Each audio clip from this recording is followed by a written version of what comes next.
Sanibonani ekhaya lamaphupho. Uma umusha kule channel ngicela ushaye usubscribe. Namuhla sizokhuluma ngokuphupha inkalankala.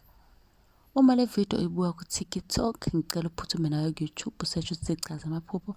Ngenze ukuthi impendulo yakho, umbuzo wakho usuphenduliwe.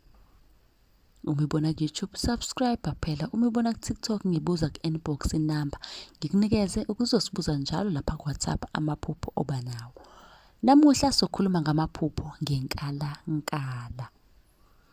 Uma uphupha ukuthi ubona inkalankala lokho kusho ishwa ukuthi ke lisendleleni liza kuwena, ikakhulukazi ke uma kungekudala unohambo ngaphezulu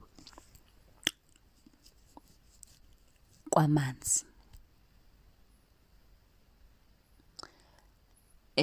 Mlaleli, uma ukuthi ke umusha kule channel ungakhohlwa ukushaya subscribe.